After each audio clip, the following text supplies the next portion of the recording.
새해 한 살 더 먹은 기념. 나이만 먹는 게 아닌 나이가 스펙이 되고 싶은 우리를 위한 사랑의 잔소리. 오늘은요, 제가 살면서 느낀 나이 들수록 괜찮은 사람처럼 느껴지는 사소한 말과 행동의 특징 탑5를 꼽아봅니다. 먼저 5위. 질문을 했을 때 친절하고 상냥히 알려주는 사람. 이거 나이 들수록 점점 힘들어진다 느끼신 힐이 있나요? 누군가 나에게 질문을 했을 때 친절하고 상냥하게 세세히 천천히 알려주는 것 생각보다 쉽지 않습니다. 왜냐하면 보통 나이가 들고 내 경험이나 상식이 많아질수록 이렇게 생각하기 쉽거든요. 이 정도는 알겠지. 아니, 이건 다 알아야 되는 거 아니야? 왜 이렇게 몰라? 이건 저도 평소에 신경을 쓰려고 하지만요. 특히 마음의 여유가 없이 바쁘게 일을 하는 상황이거나 가장 사랑하지만 또 편한 부모님이 뭘 물어보시면 그렇게 틱틱대는 자신을 발견합니다. 반성. 부모님 입장에서 잘 키워놨더니 엄마 이것도 몰라? 아빠 내놔봐. 이러는 삭가진 거죠.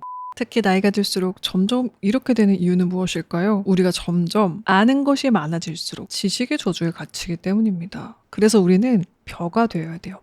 벼는 익을수록 내 고개를 숙인다는 말처럼 아는 것이 많고 경험이 많을수록 나이를 한 살 더 먹을수록 세세하게 구체적으로 설명해 줄 것. 올해 한번 특히 신경 써보시면 어떨까요? 만약에 상대가 잘 아는 분야인지 모르는 건지 잘 모르겠어요. 그럴 때 내가 혹여나 무시하거나 가르치는 듯한 말투가 걱정이 되신다면요. 그냥 넘어가는 대신 다음 멘트를 추천해 드립니다. 잘 아시겠지만 이미 알고 계실 것 같은데 아마 알고 계실 것 같은데 한 번 더 설명드리면요. 잘 아시겠지만 고기는 이분하게 굽는 게 좋죠. 이렇게 말이죠. 나이 들수록 괜찮은 사람처럼 느껴지는 사소한 말과 행동의 특징 4위. 비판을 받아들이는 사람. 나이가 들수록 우리는 비판이나 비난에 점점 귀가 닫히고 마음이 닫힙니다. 그리고 이렇게 되죠. 지금부터 하는 모든 말은 나에 대한 공격으로 간주한다. 싸우자. 그래서 저는요. 점점 이 실수를 했을 때 내가 잘못했다 라고 인정하고 진정성 있게 사과하는 사람, 그리고 정당한 비판을 받아들여 보려고 노력하는 분들을 늘 멋지다, 대단하다 라고 생각하는데요. 이게 정말 쉽지 않은 것을 알거든요. 그렇기 때문에 저도 이 부분을 특히 노력하려고 하는데요. 제가 예전에 일을 하며 받았던 칭찬 중에 아직도 잊지 못하는 칭찬도 바로 이에 대한 이야기이기도 합니다.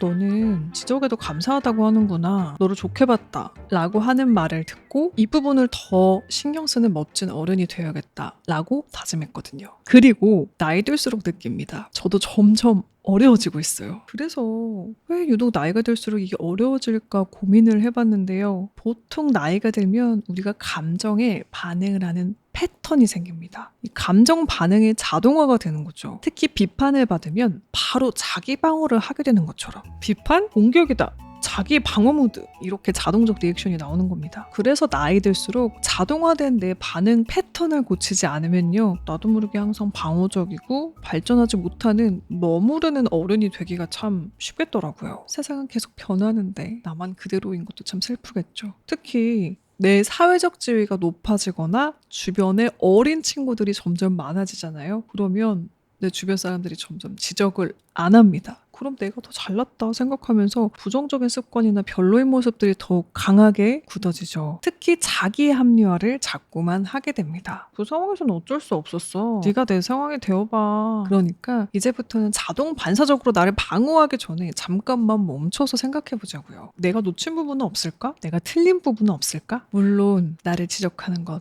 아픕니다. 하지만 아픈 만큼 조금 더 깊은 어른, 더 나은 사람이 될 수 있을 겁니다. 3위, 판단 대신 이해. 나이가 들수록 또 많이 하게 되는 것. 쉽게 판단하는 말입니다. 내가 좀 살아보니까 이건 이런 상황이야. 저 사람은 저런 타입이군. 그리고 나도 모르게 이런 말을 하고 있습니다. 지적, 판단, 조언. 반대의 어른들이 참 멋지신데요. 내가 하는 이야기를 이미 알고 계실 것 같은데 어떤 말을 했을 때 경청하면서 이해하려는 눈빛, 그리고 리액션을 보내시는 분들이 있습니다. 특히 저도 가끔 임원 상대로 강연을 나가면 강의를 하는 내내 열심히 끄덕이시고 필기를 하시고 또 경청하시는 어른들을 만나는, 이게 참 즐겁기도 하고요. 저도 그런 어른이 되어야겠다 다짐하기도 합니다. 사실 우리 모두 나이가 들수록 자꾸만 인간관계를 패턴화하고 구분하려고 합니다. 우리 뇌는 구두쇠적인 성향이 있거든요. 이를 인지적 구두쇠라고 부릅니다. 우리 뇌가 에너지를 아끼기 위해 얼른 판단을 하고 분류해버리는 성향이 있는 것이죠. 그래서 좋아하는 것, 익숙한 해석, 빠른 결론입니다. 사실 세상은 정말 다양한 사람과 상황이 있죠. 문화가 조금만 달라져도 우리가 당연시하던 것들이 당연하지 않다는 것을 느끼는 것처럼요. 경솔한 판단, 내 잘못된 분류를 자꾸만 편하게 하다 보면 생각이 점점 늙습니다. 개인적으로 이게 가장 슬픈데요. 그래서 그런 지적이나 섣부른 평가 대신 우선 이해해보려고 하는 태도를 지닌 어른들이 참 멋지시더라고요. 말을 할 때도 평가의 말 대신 그 말은 이런 뜻인가? 우선 정리해보고 이해해보려는 말을 합니다. 반대로 자꾸만 나를 오해하고 판단하는 사람도 있죠. 네가 F라서 그래. 네가 P라서 그래. 처럼 나를 자꾸 유형화하고 속단하고 오해하는 사람과 오래 대화하다 보면 참 피곤하죠. 사실 그 사람의 말이 맞는 말일 수도 있습니다. 하지만 그런 사람, 우리 또 만나고 싶은 사람은 아닐 때가 많지 않나요? 이 사람 심리가 그렇잖아요. 정답을 준 사람보다 나를 이해해 주는 사람, 포용해 주려고 하는 사람에게 우선 기웁니다. 물론 살다 보면 당연히 나의 기준이 있으니까 누군가를 속으로 평가하거나 판단하게 되죠. 하지만 이를 입 밖에 내거나 분류해버리고 속단하는 대신 다음으로 살짝만 바꿔보세요. 바로 경계 설정인데요. 우리 모두 다른 사람이니까 모든 사람을 포용하기는 쉽지 않으니 나의 정신건강을 위해 그리고 건강한 관계를 위해서 경계 설정을 해보는 것이죠. 이런 식입니다. 저 사람 참 별로야. 노답이야. 라고 할 말을 저 사람 좀 나랑 안 맞아. 라고 바꾸면 어떨까요? 당연히 모든 사람이 나와 잘 맞을 수 없고 또 그 사람 역시 마찬가지로 나와 안 맞는다고 느낄 수가 있으니 이는 건강한 경계 설정입니다. 그러니 평가와 판단의 말 대신 나를 위한 건강한 경계 설정의 말로 바꿔보자고요. 나이 들수록 괜찮은 사람처럼 보이는 말과 행동. 자, 다음은요. 2위, 진심으로 축하해주는 사람. 이 나이가 들수록 느끼는 것 중 하나인데요. 누군가의 기쁜 일에 배가 아픈 것도 사실 청춘인 것 같습니다. 그러니까 에너지가 그만큼 많이 소모되는 일이더라고요. 열심히 살고 있는 우리는 사실 축하를 안 하고 싶고 배가 너무나도 아프다기보단 축하할 여력이 없어요. 그리고 축하를 해주더라도 진심으로 기뻐해주고 축하를 표현할 에너지가 없는 것이죠. 이거는 사실 제가 작년에 스스로에게 많이 아쉬웠던 부분이기도 합니다. 가까운 사람들이 잘 됐을 때 마음껏 축하하고 저도 기뻐해주고 싶었거든요. 그런데 작년이 제가 유독 컨텐츠에서 많이 고백하지만 제 코가 석자인 좀 어려운 한 해를 보냈어요. 그러다 보니까 좀 진심으로 상대를 축하해주고 이 기뻐함을 전하는 일이 이전처럼 쉽지 않은 거예요. 그래서 더 귀하다는 생각이 듭니다. 내가 잘 되거나 주변이 잘 됐을 때 진심으로 축하해주고 함께 기뻐해주는 사람들이요. 내 자랑만 하는 게 아닌 타인을 챙기고 기뻐하고 축하할 줄 아는 마음도 결국 여유에서 나오는구나 라는 실감을 했던 최근이었습니다. 시간의 여유 또 마음의 여유요. 그래서 다짐합니다. 어차피 시간적 여유는 계속 없을 거잖아요. 우리 늘 해야 할 일 바쁘다는 어떤 핑계가 당연하게 있는 것처럼요. 그러니 올해는 핑계를 그만대고 잠깐만 시간을 내어서 타인을 위해서 진심 어린 축하 메시지를 잠깐 한 번이라도 보내볼 줄 아는 것, 혹은 SNS에 축하 스토리라도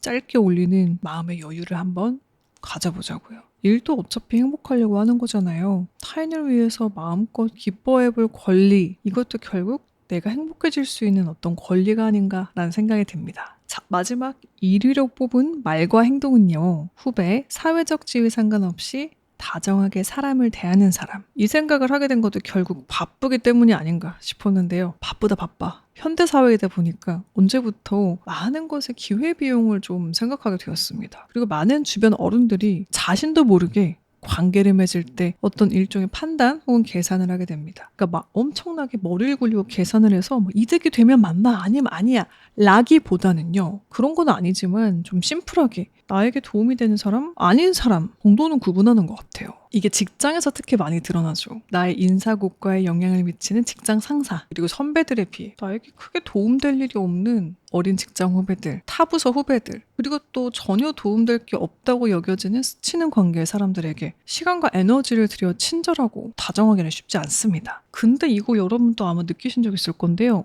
다른 나라 여행 가보면 많이 느낍니다. 서비스 업종과 손님들, 어떻게 보면 잠깐 스칠 수 있는 관계잖아요, 서로. 그런데 살갑고 다정하게 스몰톡을 하는 문화가 있는 나라도 있잖아요. 단순 팁을 받기 위해서라기보다는 그들에겐 사람을 대할 때 눈을 맞추고 좀 서로 매너 있게 대하는 게 사람으로서 당연한 일, 혹은 상식처럼 받아들여지는 문화 요소가 아닐까라는 생각이 들었습니다. 그게 그냥 매너여서 더 그럴 수도 있어요. 그리고 이게 상식이 아니더라도요, 내가 더 멋진 어른이 되기 위해서, 혹은 그렇게 함으로써 내가 행복해지기 위해서와 같은 이 약간의 이기적인 동기로부터 시작되어도 좋겠다 라는 생각을 했습니다. 그러니까 남을 행복하게 해줘야겠다 라는 거대한 아가페적인 목표가 없이도 그냥 단순히 내가 행복하기 위해서 그렇게 하는 게 내가 기쁘니까, 마음이 편하니까 로 시작해보면요, 의외로 좋은 점들이 있습니다. 내 인사를 누가 딱딱하게 받거나 나의 친절을 상대가 전혀 고마워하지 않고 당연시 여기더라도요, 이 지치거나 그만두지 않게 될 확률이 올라가더라고요. 왜냐면 상대와 상관없이